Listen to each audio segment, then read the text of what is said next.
எல்லோரும் எப்படி இருக்கீங்க? இப்போ நான் எங்கே இருக்கேன்னு தெரியுமா? ஸ்ரீலங்காவில் கண்டி நகரத்தில் இருக்கக்கூடிய ஒரு 150-160 வருஷத்துக்கு முன்னாடி கட்டின ஒரு பழங்காலத்து சிறைச்சாலை. ஜெயிலில் இருக்கேன். பிரிட்டிஷ்காரன் காலத்தில் கட்டின ஒரு ஜெயிலில் இருக்கிறேன். நான் இப்போது பார்க்க வந்திருக்கேன். இது இப்போ க்ளோஸ் பண்ணிட்டாங்கன்னா இப்போ இங்கே யாரும் கைதிகள் இல்லை, வேறு இடத்துக்கு மாற்றிட்டாங்களா. இப்போ இது வந்து எல்லோரும் டூரிஸ்ட் வர்றவங்க சுற்றி பார்க்குறதுக்காக ஓப்பன் பண்ணி வச்சுருக்கிறாங்க. உள்ளே வர்றதுக்கு 100 ரூபா டிக்கெட். நீங்கள் பின்னாடி பார்த்துக்கிட்டு இருக்கிறது அதுதான் பிரிட்டிஷ்காரன் காலத்தில் கட்டினது. ஒரு சின்ன வித்தியாசம் என்னென்னா, இதே மாதிரி இந்தியாவில் நிறைய ஜெயில் இருக்குது, பார்த்துருக்கோம். நமக்கு அந்தமான் நிக்கோபாரில் கூட இருக்குது, நம்ம ஊர்லேயும் பாளையங்கோட்டை, வேலூர்லாம் இருக்குது. இதெல்லாம் பிரிட்டிஷ்காரன் காலத்தில் கட்டினது தான். அங்கே உள்ள கைதிகள் எல்லாம் வந்து பிரிட்டிஷ்காரனை எதிர்த்து போராடி அதனால் இந்த மாதிரி சிறைச்சாலைகளில் கஷ்டப்பட்டு உயிரை விட்டாங்க. இங்கே யாருமே ஸ்ரீலங்காவை பொறுத்த வரைக்கும் பிரிட்டிஷ்காரனுக்கு எதிராக யாரும் போராடவே இல்லை. சுதந்திரத்தை அவனாகவே கொடுத்துட்டு போனான். யாருமே போராடலை. ஆரம்ப காலத்தில் சில போராட்டங்கள் இருந்திருக்கலாம், ஆனால் இப்போ இந்தியா அளவுக்கு ஒரு பெரிய ஒரு போராட்டம் கிடையாது. ஆனால் பிரிட்டிஷ்காரன் காலத்தில் இந்த கட்டின இந்த ஜெயில் எதுக்குன்னு சொன்னால், வழக்கமாக குற்றவாளிகள், திருட்டு கேஸு, கற்பழிப்பு கேஸு, இந்த மாதிரி சாதாரண குற்றங்கள் செய்கிறவங்கள அந்த பிரிட்டிஷ் காவல்துறை கைது செஞ்சு கொண்டு வந்து இங்கே அடைப்பாங்க. இதில் இந்த ஜெயிலில் என்ன ஒரு இதுன்னா, கிட்டத்தட்ட 500க்கும் மேற்பட்டவங்கள இந்த ஜெயிலில் தூக்கு தண்டனை போட்டிருக்கிறாங்க. அந்த தூக்கு போட்ட இடங்கள்லாம் இன்னும் அப்படியே இருக்குது. 500 பேருக்கு மேலே தூக்கில் போட்டிருக்கிறாங்களா இங்கே. இதை தவிர இந்த ஜெயில் கட்டி கிட்டத்தட்ட 150-160 வருஷம் ஆயிருக்குன்னு சொல்கிறாங்க. இந்த வீடியோவோடைய கண்டினியூவாக பாருங்கள். உள்ளே எப்படி இருக்குங்கிறதையும் நான் காட்டுறேன். இங்கே பார்த்துட்டு இருக்கிறது இந்த ஜெயிலுக்கு வெளியில் உள்ள இது நுழைவாயில். இங்கே பார்த்துட்டு இருக்கிறது என்ட்ரன்ஸு. அந்த இடத்துல தான் டிக்கெட் கொடுக்குறாங்க. டிக்கெட்டில் ஒரு 100 ரூபா வாங்கிட்டு உள்ளே போன்ட்டான். நானும் வந்துட்டேன். அதுவும் என்னை உள்ளூர்காரன்னு நினச்சிட்டான் போல் இருக்குது. ஏன்னா வெளியூர்காரவங்களுக்கு 500 ரூபாயா டூரிஸ்ட்டுங்களுக்கு. நம்ம மூஞ்சை பார்த்தோன்னே உள்ளூர்காரன்னு நினச்சிட்டு எதையோ பேசுனா ஒரு 100 ரூபா கொடுத்தா போன்ட்டான். உள்ளே வந்தாச்சு. இது முன்பக்கம் ஜெயிலோட பார்த்தீங்கன்னா தெரியும். அப்படியே உள்ளே போகிறேன். இந்த மக்கள் சுற்றி பார்க்க வந்தவங்கெல்லாம் செல்ஃபி எடுத்துக்கிட்டு இருக்காங்க, ஃபோட்டோ வீடியோலாம் எடுத்துக்கிட்டு இருக்காங்க. பாருங்கள், அப்படியே உள்ளே போவோம்.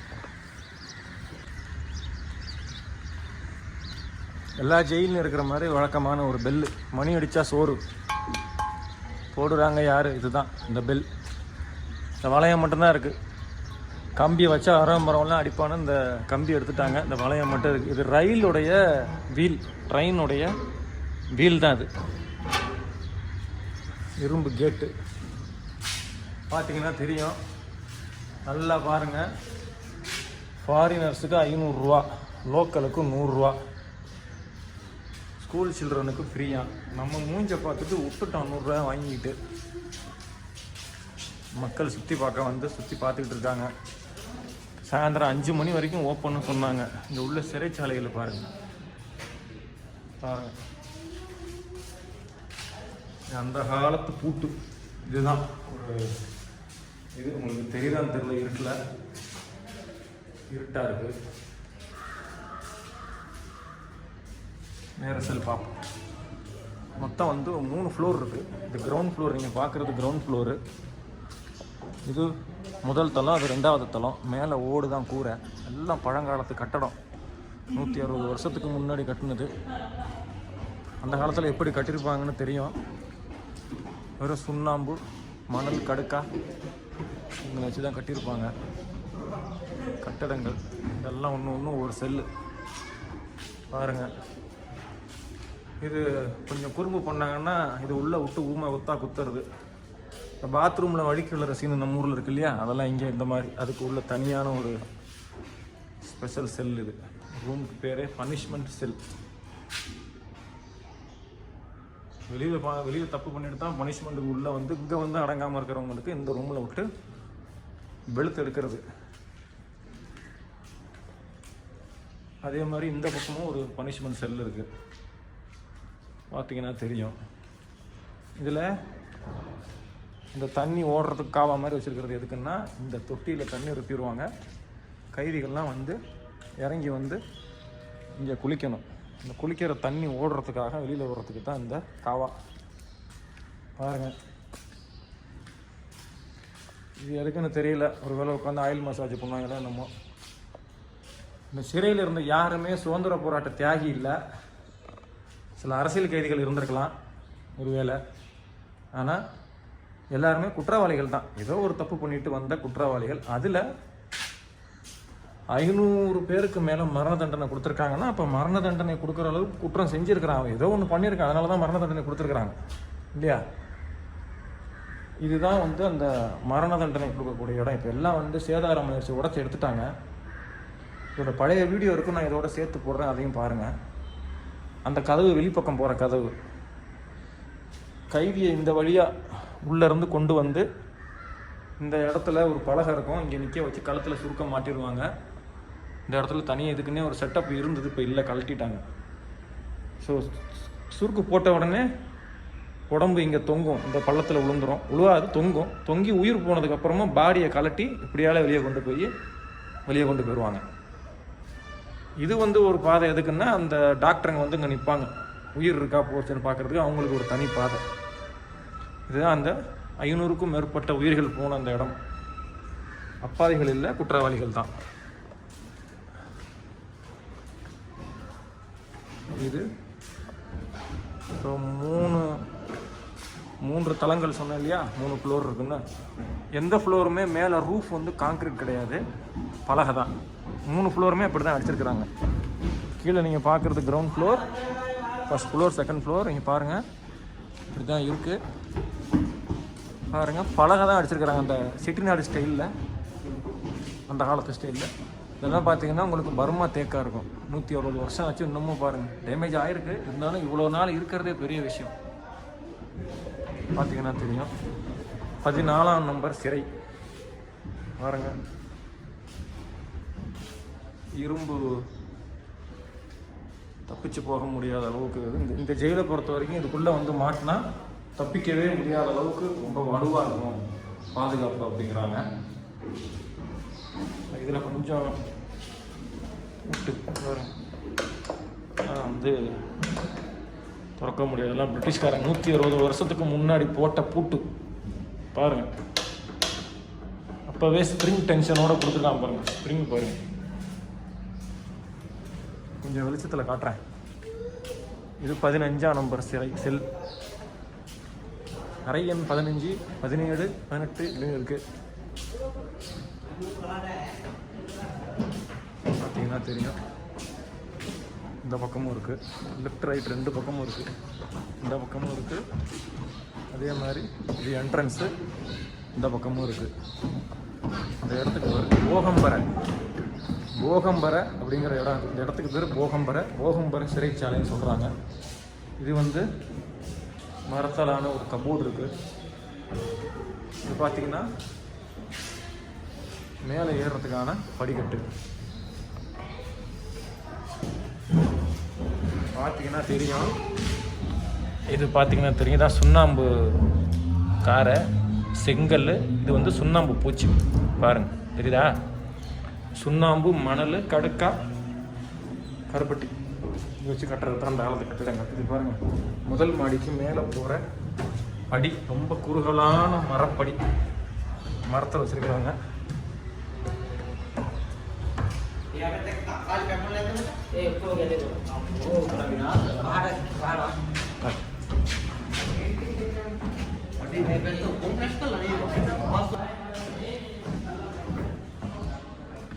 நேரம் ஆச்சு, 5 மணிக்கு க்ளோஸ் பண்ண போகிறோன்னு சொல்கிறாங்க. இதான் முதல் மாடிக்கு வந்திருக்கிறேன்.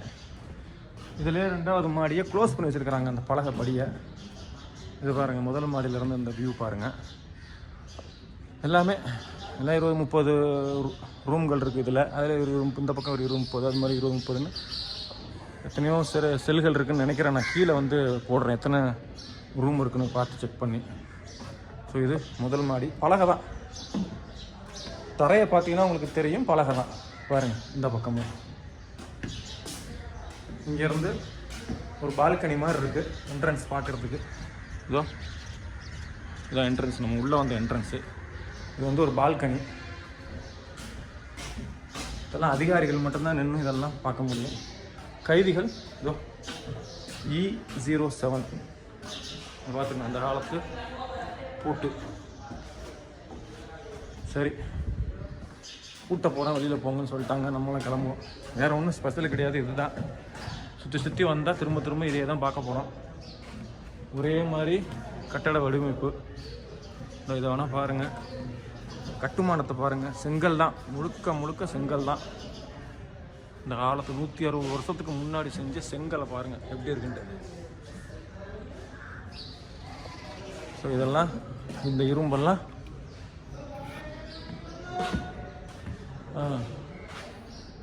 எல்லாரும் வெளியே இறங்குங்க, அடைச்சிருவேன், உள்ளே அடைச்சிருவேன்னு சொல்கிறாங்க. ஏன்னா மணி 5 மணிக்கு க்ளோஸ், 5 மணி ஆக போகுது.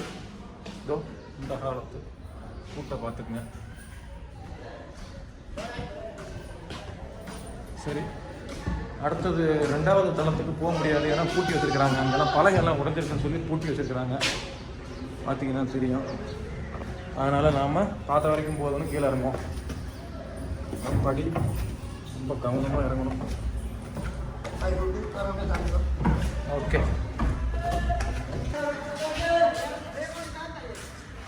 ஜெயிலை விட்டு வெளியே வந்தாச்சு.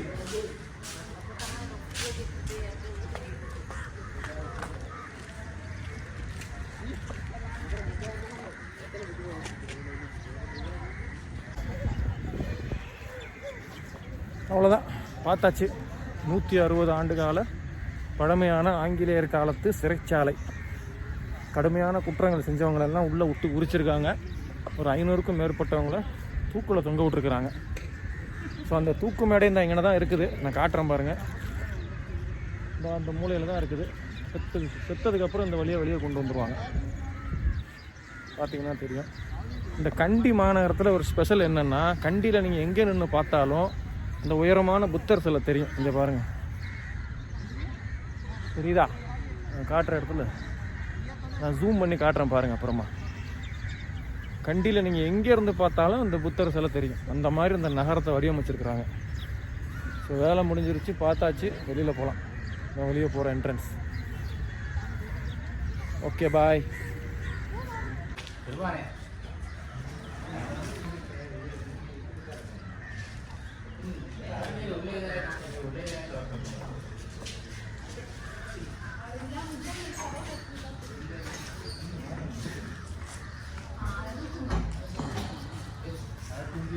160 வருஷத்து கதவு எவ்வளோ ஸ்ட்ராங்.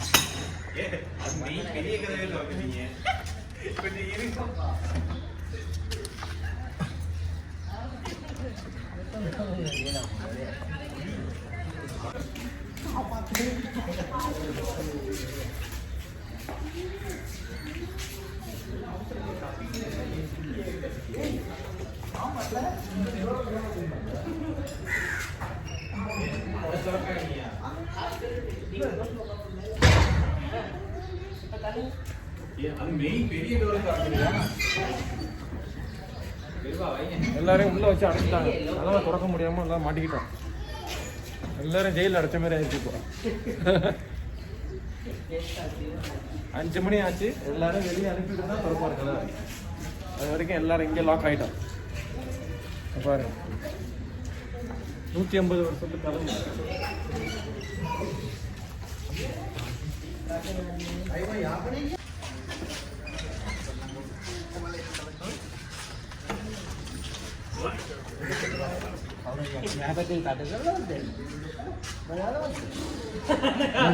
போ மொத்தமா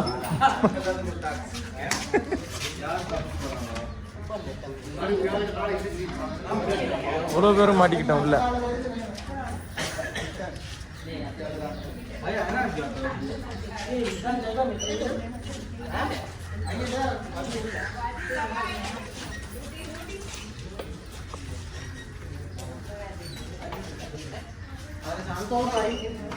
திறந்துட்டாங்க.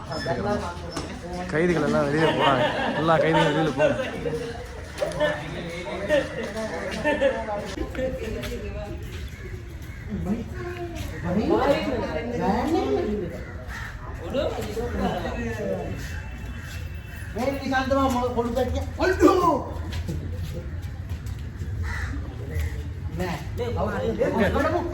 Bye bye jail.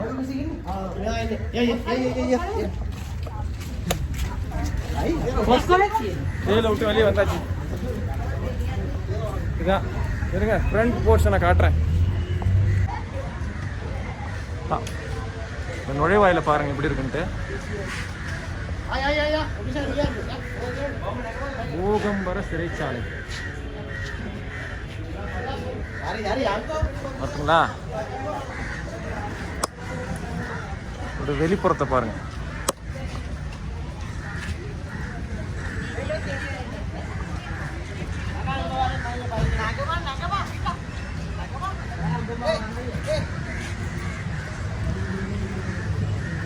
சிறைக்கு வெளியில் இந்த இடத்த ஒரு பார்க் மாதிரி ரெடி பண்ணியிருக்காங்க போல இருக்கு. இன்னும் கொஞ்சம் நேரத்தில் இருட்டுன உடனே இங்கே நல்ல கூட்டம் வரும். கடைகள்லாம் இருக்குது, டீ காஃபி குடிக்கிற மாதிரி. சின்ன சின்ன ஸ்டால்லாம் போட்டிருக்கிறாங்க பாருங்கள், பாப்கார்ன்லாம் வைக்கிற மாதிரி. இதுதான் ஜெயிலோடைய ஃப்ரண்ட் போர்ஷன். நல்ல அழகான கட்டடக்கலை. சிறைச்சாலை பார்த்தீங்கன்னா தெரியும். இந்த இடத்த, ஜெயிலுக்கு முன்னாடி இருந்த இடத்த ஒரு டூரிஸ்ட் பிளேஸ் மாதிரி மாற்றிட்டாங்க. இங்கே ஒரு கட்டடம் இருக்குது, பார்க்குறதுக்கு பள்ளிவாசல் மாதிரியான ஒரு செட்டப்பும் தெரியுது. பள்ளிவாசலா இல்லை வேறு எதுவும் அலுவலகமாக இருந்துச்சான்னு தெரியல. அதாவது சிறைச்சாலை அலுவலகம் அப்படின்னு சொல்கிறாங்க, அது மாதிரி எதாவது இருந்திருக்குன்னு நினைக்கிறேன். இப்போ அதை வந்து என்ன பண்ணிட்டாங்கன்னா ஒரு ஹோட்டலுக்கு கொடுத்துட்டாங்க. பிரிசன் பார்க் அப்படிங்கிற ஒரு ஹோட்டலுக்கு கொடுத்துட்டாங்க. தெரியும், இங்கே என்ன சாண்ட்விச், மில்க் ஷேக்கு. இந்த ஊரில் என்ன இட்லி தோசை கிடைக்க போகுது, அதான் கிடைக்கும். இதுவும் ஒரு இந்த ஜெயிலோடு சேர்ந்து கட்டப்பட்ட ஒரு கட்டடம் தான், ஹோட்டலாக மாறிடுச்சு. இது தவிர இங்கே கடைகள்லாம் போட்டிருக்கிறாங்க, ஹேண்ட்பேக்கெல்லாம் விற்கிறாங்க.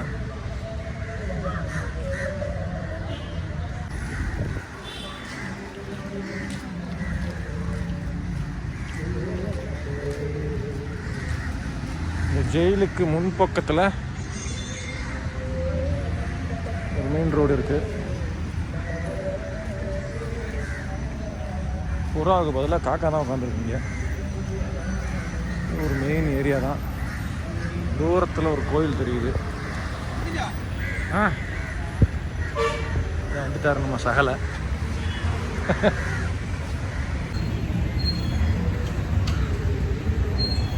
இதான் நம்ம சகலை, பார்த்துக்க. இது உள்ள ஃபாரினர்ஸ்க்கு 500 ரூபா டிக்கெட்டான். ஆமாம், திருவிழா வரவங்களுக்கு 100 ரூபா. நான் என்ன பண்ணேன், மூஞ்ச பார்த்தோன்னே என்ன நினச்சேன்னு சிங்களத்தில் பேசினேன். நான் பதிலே பேசாமல் இப்படி போர்டை பார்த்துட்டு நான் லோக்கலுக்கு 100 ரூபான்ட்டு டக்குன்னு நான் என்ன பண்ணேன், 100 ரூபா எடுத்து கொடுத்தேன், வாங்கிட்டு போன்ட்டேன் உள்ள. இந்தியாவில் தெரிஞ்சு 500 ரூபா. உள்ளே போய் சுற்றி வீடியோலாம் எடுத்துகிட்டு வந்துட்டேன்டா. எல்லா வீடியோவும் ரெக்கார்ட் பண்ணிட்டேன். இனிமேல் எடிட் பண்ணி யூடியூப்பில் போட வேண்டியதான். அவ்வளோதான், தான் முடிச்சு. யூடியூப்பில் பார்ப்போம். இப்போதைக்கு ஒரு பாய் சொல்லிடுங்க. பாய் பாய்.